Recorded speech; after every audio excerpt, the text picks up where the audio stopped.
My name is, well, let's just call me Theodore. On the morning of August 24th of this year, I boarded a plane out of Toronto under an assumed name and flew to Reykjavik, Iceland, and from there on to western Sweden.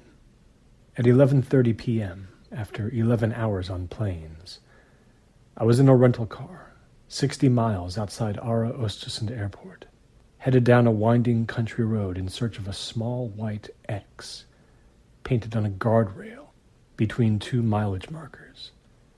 There were few other cars out. I'd left the highway many miles back. When the X caught my headlights, I pulled over onto the shoulder and got out, leaving the engine idling. When I was sure no one else was coming, I reached behind the guardrail and felt around for a packet taped to it. I tore off the tape, got back into the car, and moved on. On a square of paper had been written the location of the next directional indicator. There were 3 in all. It was in this way that I methodically followed the path to the farmhouse. For the sake of secrecy, which was life and death itself now, no cell phone or even landline communication to the meeting's organizer was permitted. I got to the farmhouse well after midnight. It lay at the end of a half-mile dirt road and sat on 6 acres of overgrown meadow. I was the last guest to arrive. Rebecca, Gareth, and of course our host, Clive, were already there. Clive greeted me at the door in his trademark designer brown sweater and necktie, holding a lantern. It would be the only light inside the house for the remainder of the night. I followed him through the shadows into the dining room, where Rebecca and Gareth were waiting and drinking from a bottle of port in acknowledgement of their 39th and 33rd birthdays, respectively, which were only a week apart. Clive set the lantern on the table. The cicadas were noisy that night. Clive wasted little time in asking me to describe for the others what had happened at Castle Leidricht 2 weeks before.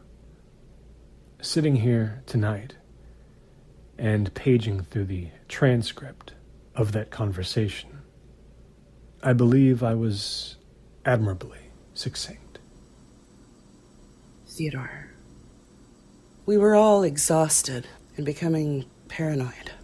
I left them for an hour to go into town to buy more food at about 2 in the afternoon.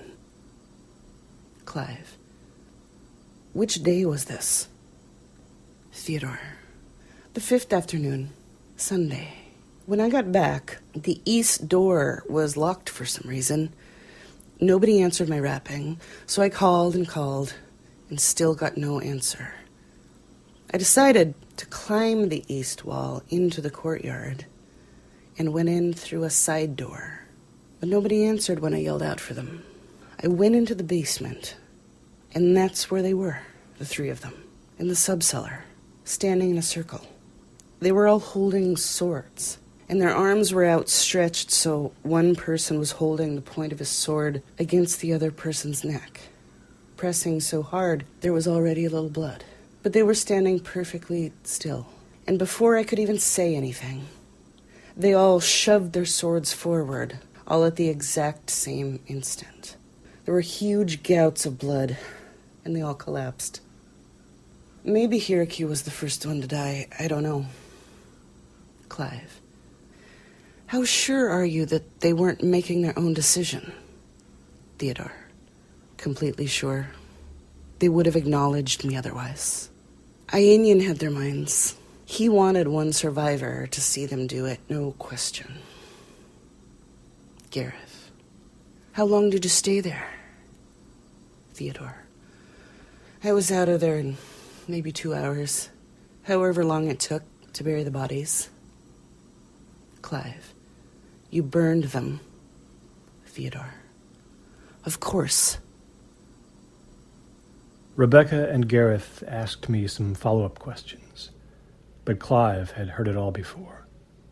He took out an oversized sketch pad and began to make notes, sometimes holding them up for us to see. With the deaths of 3 of the most important people in the coven in Castle Lydricht, there were now only 12 of us left in the world. 2 of those 12 had been out of contact for several weeks and were quite possibly dead already. 4 of the 12 were right here in the farmhouse, including Rebecca, perhaps the most powerful medium alive. The number of our enemy was believed to be somewhere between 210 and 220. That number had grown since January, while our numbers had gone in the other direction. Killings, disappearances, 2 suicides.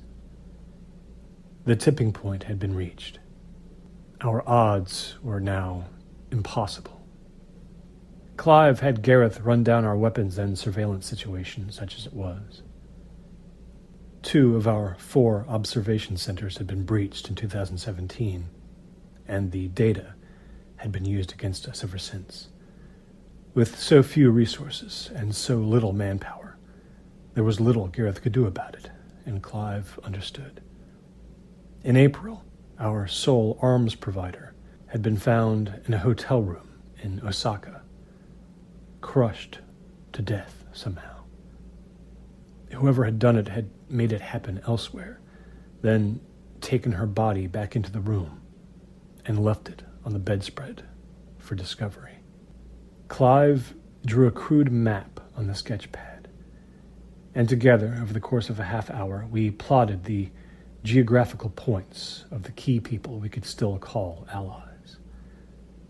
The coven was irrevocably scattered and would not be able to come together again.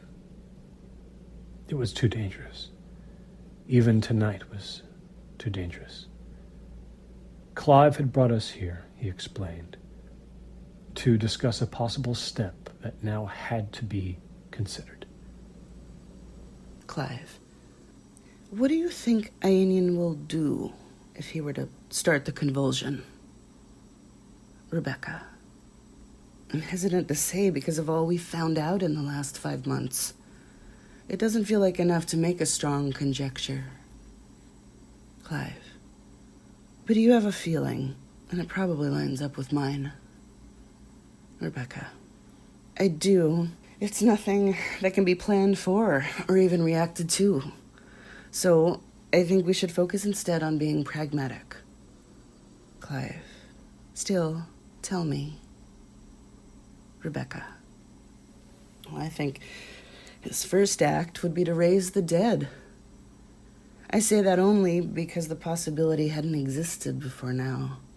From where that begins, we could probably narrow down Aenian's location, but by then it would be much too late. We'd need a dozen more scouts and another year. The dead will walk all over the earth, and within 18 months or so, depending on the season he accomplishes this, he'd move on. Clive. Yes, I agree with your theory. And the next step after that? Rebecca. That's where my understanding breaks down. It would be something worse. But very quickly you reach the end of comprehension of what he could cause to happen.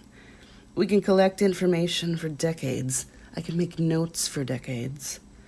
But in the end, it's about the limits of our imaginations. They're hard-coded. I reach a black curtain. You have to be able to go through that curtain to be able to visualize the kind of progression he could set in motion. We just can't. There is no magic for that. Gareth, what was that word you used, that term, the one you wrote me about? Rebecca. Psychic enslavement. Clive, what do you mean by that? Rebecca. I mean the capacity of humans to suffer unimaginably, but somehow keep living beyond their physical limits for it, and in doing so, keep feeding his hunger for it. Clive a world-ranked bridge player in his younger days when he was married to a movie star, did not allow his face to reveal anything in that moment. He simply told us that we should adjourn to the living room, where there was more wine. So that is what we did. It was a little past 2:30 a.m. in western Sweden. We would not be leaving the farmhouse tonight without making a decision, Clive told us, sitting beside the fire and stoking it methodically. He was no longer interested in the logistical considerations of the course of action he wanted to discuss. There was to be an hour of purely philosophical discussion about what the plan truly meant. First, he wanted us to think on all possibilities and scenarios in which Ienian might not execute his plans. Were there any circumstances that might lead to his end before he had the chance to make the world into his horrible plaything? Could a direct assassination attempt, if he could even be found now, could that attempt work, given what we had left? But above all other considerations was this: if there truly was a decision to be made, was it our right, the 4 people in this farmhouse, to make it? Could something so immense be put into the hands of any person, regardless of what humankind might be facing in the months and years to come? The end of the world. That's what we were talking about. Not as an act of anger or religious crusade or apostasy, but of mercy. An eternity of Ienian's rule, or the cessation of everything. The euthanization of humanity brought about by 4 psychics in a farmhouse in Sweden. We wound up speaking for 2 hours, not just 1. 1 extra hour of talk before a decision was made. Rebecca, when I was a little girl, my father took me camping on Lake Erie. And on the way, a fox ran out from the weeds and under the car. Dad swerved, and we didn't hear anything. But when I looked in the rearview mirror, the fox was moving across the road much more slowly. Dad said it looked okay. There was nothing to worry about. But he got very quiet. We went another, 5 miles, not saying a word. And then he stopped the car. And we turned back. We both had that image in our minds of the way it was moving so slow. He got out of the car near the spot and took his gun and went looking for it while I sat in the front seat and waited. And I heard the shot. He'd been looking for, almost a half hour. It was him who taught me that nothing that can feel pain should ever have to endure it. That nothingness was better and kinder. The scale of that belief was irrelevant to him. And now, it's almost 30 years later, but that's exactly what I feel. The scale of that belief is irrelevant. Theodore, I've already talked out what I feel. There's no need to repeat it. I have no particular affiliation with this world, or the next one. Clive, that's fine. Thank you. Looking now at the transcript, I seem to recall it was just about then that I went out onto the back porch of the house to gather my thoughts. It was a screened-in porch looking out on the great expanse of tree-dotted meadow. Over a scruffy line of natural hedge and a hand-laid stone wall 2 feet high, lay a smooth open field, and beyond that, the forest. I sat in an old wicker chair and looked through the faintly rusting screen at the quiet darkness. The sky above us was filled with stars. It was a perfect summer evening for wine, old friends, conversation. I was reminded of my summers with Aunt Stephanie in Maryland when I was a boy, sitting with her cat Moses on the back porch, watching fireflies and reading Lonesome Dove and eating Oreos with iced tea, wondering at the mysteries of the world, which had always been there and always would be. I thought then about the talk Clive and I had had 6 months before, when he'd asked me if I was ready to be the first of us to die in the event of true extremity. It had been divined. I had told him that, of course, I was. Clive came onto the porch 20 minutes after I sat down. The others were behind him. It was time to walk to the shed at the far western edge of the property and examine what lay within. Clive unlatched the little hook on the warped screen door. I followed them out without a word. Behind us, the 6 microphones I'd hidden around the house continued to record, conveying digital signals of varying quality to outside parties almost 8 miles away. Breaking into the farmhouse 4 days before had been easy. The pretending I hadn't known the location of our meeting tonight was somehow more difficult. I'd been underestimated once again, and for the last time. Gareth, I know it's absurd to even think about how history might judge mortal acts, but there's something I get stuck on.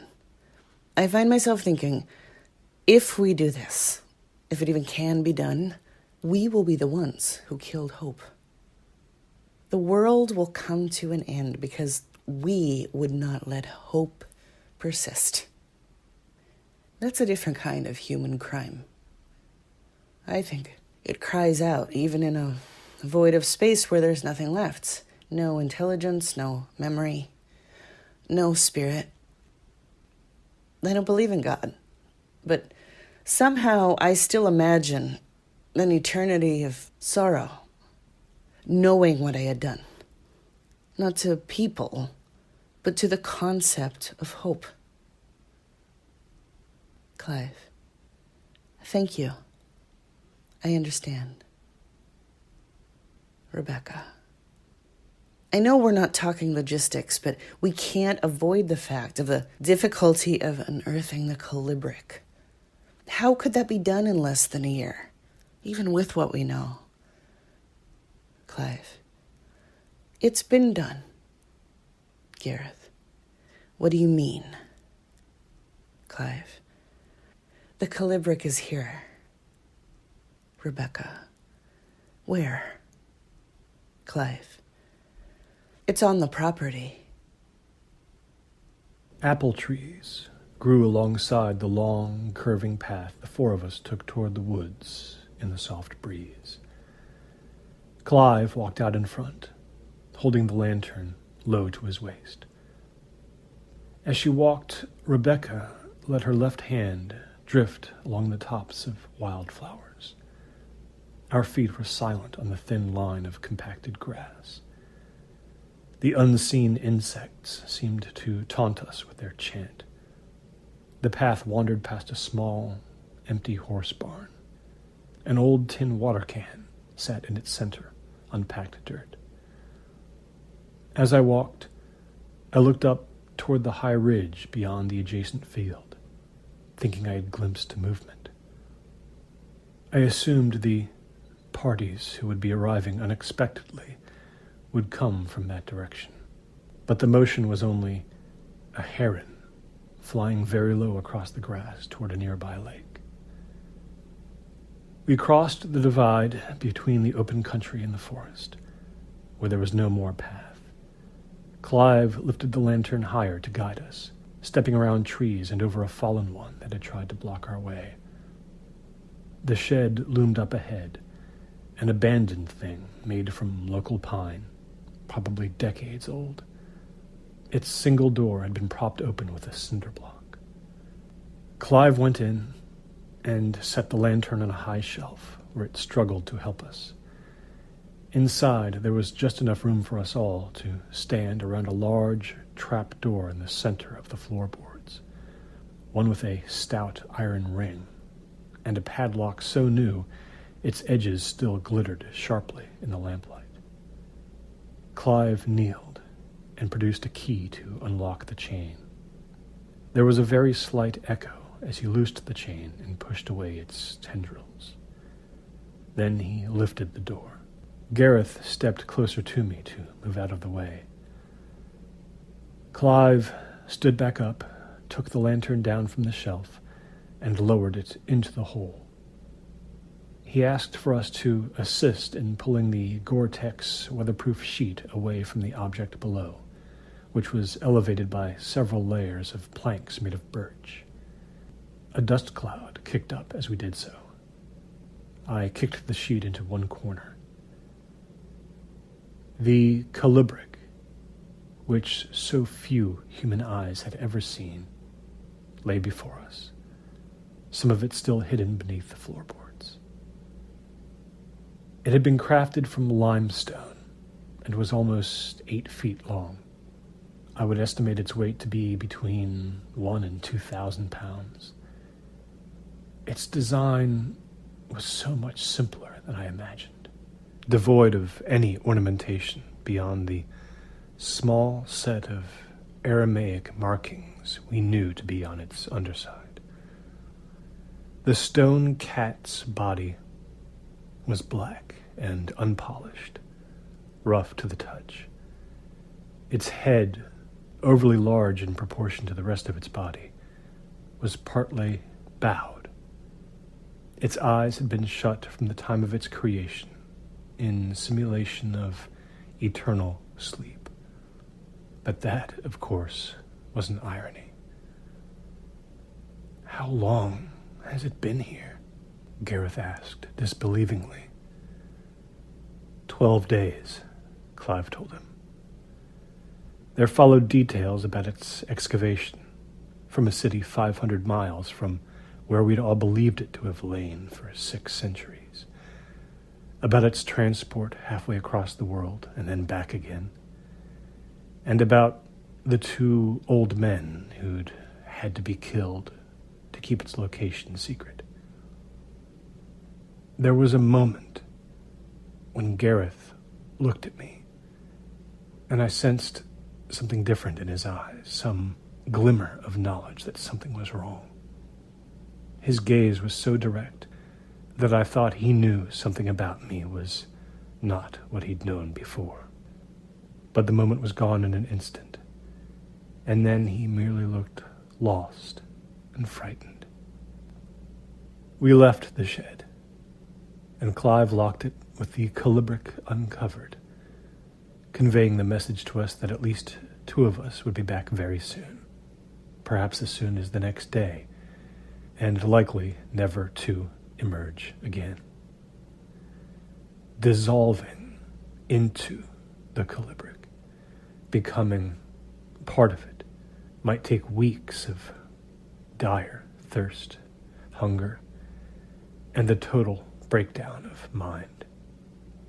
And then maybe the plan would work, executed by very different forms of ourselves, from a world neither here nor beyond.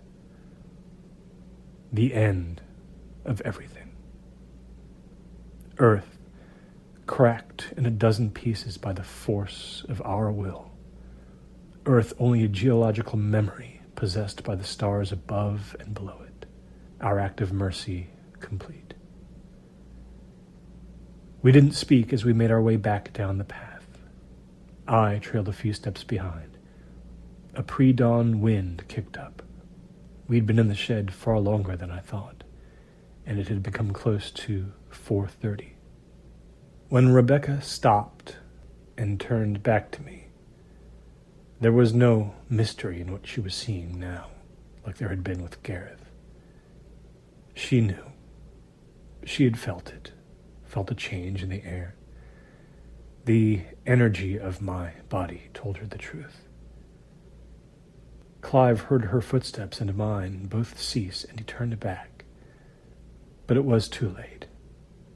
Rebecca had no words, and I offered none in my defense.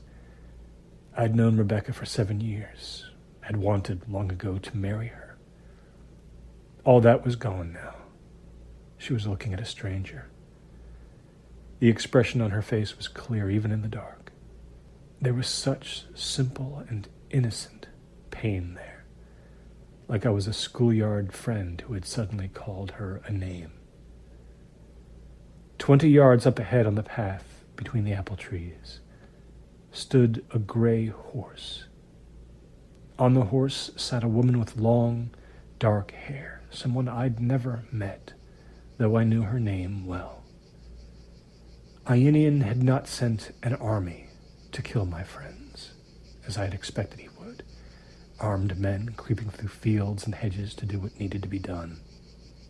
He'd sent Ethne on a single gray horse, and in a way that was far more terrible. She offered no greeting, and Clive, upon recognizing her, chose to remain silent. I think he was still mentally processing Ethne's appearance, and thus became momentarily irresolute about how to fight her. She wasted not a moment in striking them. I had never actually seen Ienian's strain of magic at work. I meant to close my eyes before it struck, but I never got the chance. The force of Ethne's first and only blow encircled me and froze me. It felt like a blast of heat from a coal oven. And then I was powerless, yet protected. The colors in the trees, the field, the sky, Rebecca's scarlet blouse, all those colors were sucked away. Everything went black and white. And strangely, everything became, for me, trapped inside the magic as I was, a series of grainy, still photographs taken from my perspective on the path. I understand now these were my mind's defense against the awful, indelible imagery of the moment. Instead of burning a bloody color documentary into my memory, my brain altered the murder sequence into a completely soundless and monochromatic scrapbook. In the first image, Clive's arms had been separated from his body, and his head was many feet above his neck, turned sideways in its upwards arc. In the second image, Gareth's upper torso was no longer connected to his lower one. His legs were lying on the path. In the third, Rebecca was frozen just a couple of feet in front of me, and she was looking at the ends of her arms, her mouth wide open in horror, because her hands weren't there anymore. One of them was quite high above her, her ring and middle fingers oddly fused. Subsequent images followed the course of their lost body parts. Some of Gareth went further down the path, some of them went backwards. A new freeze frame, somewhat blurry, showed me that Clive's head was now just a smudge against the sky as it finally began to fall. I saw an arm, I'm not sure whose, stuck in the branch of a tree. The last mental photograph showed my own arms in the frame, intact, connected, but covered in the blood of the three people who had been so swiftly and elaborately fragmented. Then the colors came rushing back to me, and emotion resumed. I heard the cicadas again, shrieking so musically. I saw the moon high above. Ethne, beautiful but so very terrible, was waiting for me. I approached her, and with each step I became more afraid for my life.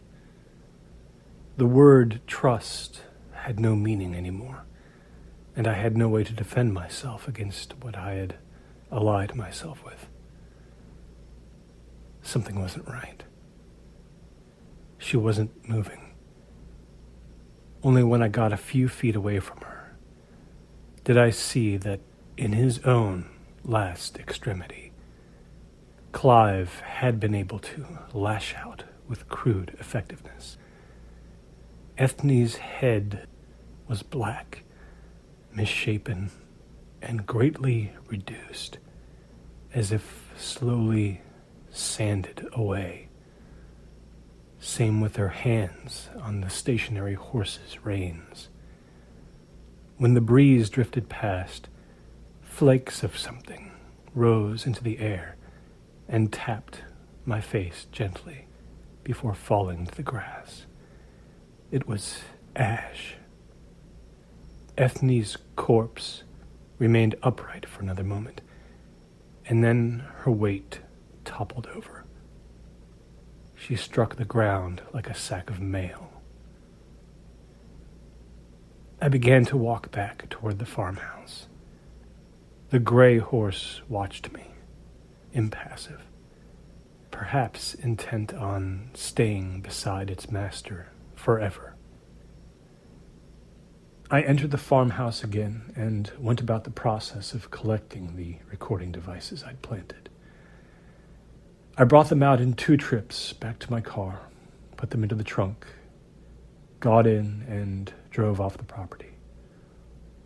I had just become a far more minor player in Ionian's plans than I'd been 2 hours before, and I would simply await further instruction. That was all right. I never wanted to be important. Something Clive, in his immense wisdom, didn't understand. The night after the farmhouse, I archived the recordings and created a transcript from them. I went to bed late and dreamed of a fox curled up asleep on top of the weathered floorboards inside the shed, its soft little chest rising and falling. It woke in time to dart nimbly out of that place before torches were thrown into it, and a dozen heartless men began the grueling autumn and winter's work of leeching the power of what lay within.